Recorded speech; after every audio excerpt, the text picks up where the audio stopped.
warahmatullahi wabarakatuh. Kami dari kelompok 2 ingin mempresentasikan proyek chapter kami yang berjudul Sistem Informasi Website Jasa ML Laundry. Di sini ada nama-nama kelompoknya. Yang pertama, saya Al-Rosidin. Saya Sri Nur Hayati. Saya Nianti. Fani. Ya, dan satu orang anggota yang berhalangan hadir dengan nama Jona. Ya, jadi ini kita lanjutkan presentasi berikutnya.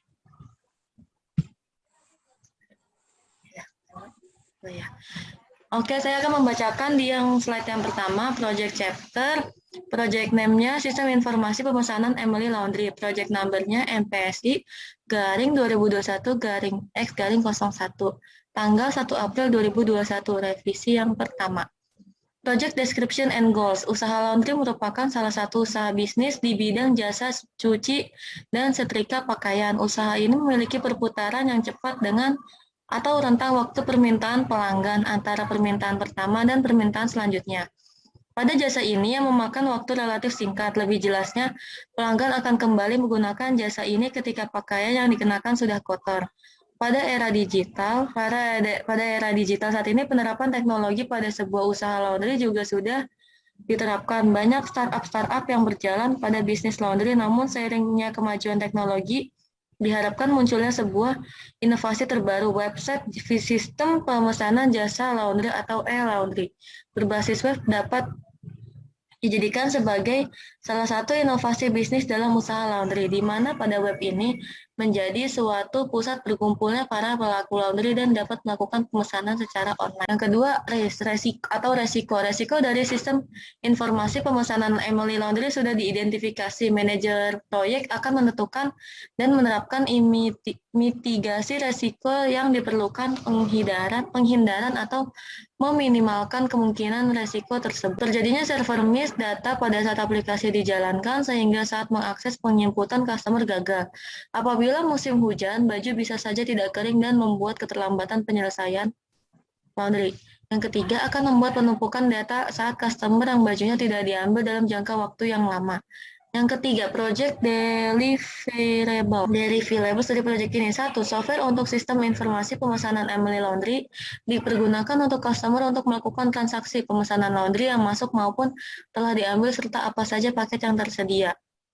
2. Dokumentasi sistem berisi tentang data customer yang melakukan transaksi dan identitas barang sudah diambil atau belum. 3. Laporan.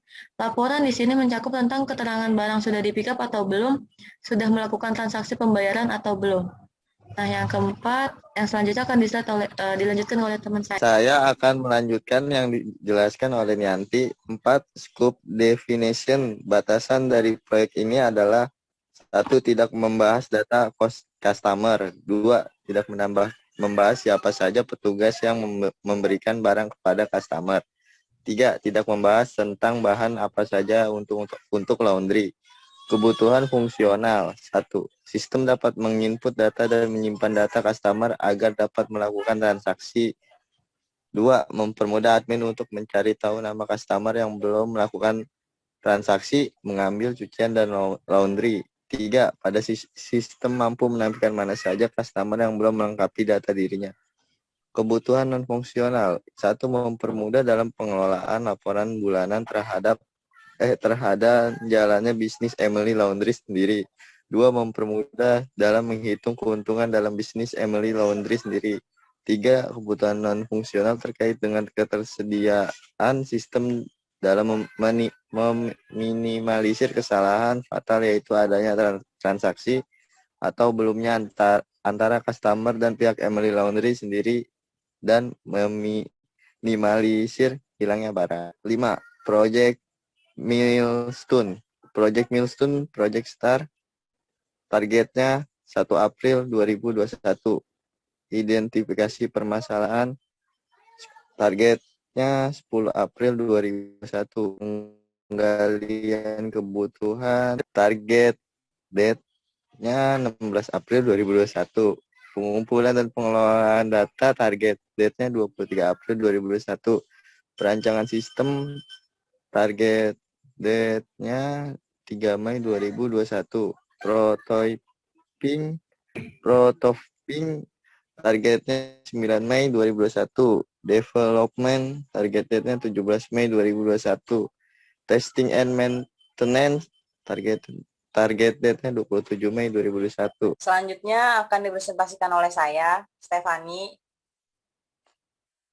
Yang keenam adalah budget summary dari project komponen dan komponen cost-nya. Project komponen memerlukan biaya 6.500.000. Digitalisasi data membutuhkan dana 4 juta. Desain dan pembuatan website sistem informasi Emily Laundry membutuhkan dana 10 juta. Integrasi keseluruhan sistem membutuhkan 31 juta. Pelatihan operator atau admin membutuhkan 7 juta. Pembuatan dokumentasi membutuhkan 3.500.000. 7. Asumsi, constraint, dan dependencies. Asumsi-asumsi dari bisnis ini adalah laporan kegiatan bisnis yang dilakukan selama 6 hari atau libur pada hari libur nasional. Dan kedua, laporan data terdapat dengan jelas. Batasan-batasan untuk sistem ini antara lain, admin dapat melihat laporan data terbaru serta dapat melakukan insert, update, dan delete data. 8. Project Approval Requirement. Persyaratan yang harus disetujui agar proyek bisa dikerjakan adalah sebagai berikut. Yang pertama, hak milik akses. Dalam kontrak kerjasama juga mencakup persetujuan hak milik aplikasi atau web apabila sudah selesai, termasuk pemberian proyek deliverable, aplikasi, source code, juga hak pemilikan sistem secara keseluruhan. 2. Daftar resiko. Daftar resiko ini dibutuhkan sebagai pemberian aturan yang resmi dan pedoman penindaklanjutan yang serius bagi pihak yang telah melakukan pelanggaran dan atau sebagai penanganan bagi pihak yang dirugikan saat pengerjaan proyek berlangsung. Selanjutnya akan dipresentasikan oleh teman saya. Selanjutnya di sini ada project organisasional struktur. Di sini ada fungsinya, fungsi project manager. Lalu di sini ada anggota yang menghandle-nya. Lalu role-nya itu di sini project manager, anggotanya itu asri, dan lalu role-nya itu menjadwalkan pelaksanaan dan manajemen project, lalu memantau kinerja project mulai dari pelaksanaan, analisis, hingga implementasi. Yang kedua itu ada sistem analis, anggotanya Nianti. Rule-nya mendefinisikan prosedur yang ada dalam sistem, membuat dokumen SRS yang mendefinisikan spesifikasi kebutuhan perangkat lunak. Lalu yang ketiga ada sistem desain, anggotanya Stefani. Rule-nya itu membuat basis data dan ERD, entity relational diagram, atau membuat rancangan sistem dengan HIPPO dan DIV. Yang keempat ada programmer, lalu yang keempat ada programmer, nama anggotanya Sidin, yaitu membuat aplikasi atau web yang telah dirancang dan direncanakan. Yang kelima ada sistem testing, dengan anggotanya itu Zona, role-nya itu membuat test plan untuk implementasi sistem. Dan yang terakhir itu ada sistem documentation, dengan nama anggotanya Zona juga. Lalu role-nya itu kontrol keselarasan dan kelengkapan seluruh dokumen. Sekian dari kelompok kami. Jika ada kata-kata yang kurang berkenan dan ada kekurangan dalam mempresentasikan, mohon dimaafkan atas kesalahan dan dalam perkataan dan penulisan dari kelompok kami. Sekian dari kelompok kami. Wassalamualaikum warahmatullahi Warahmatullahi wabarakatuh.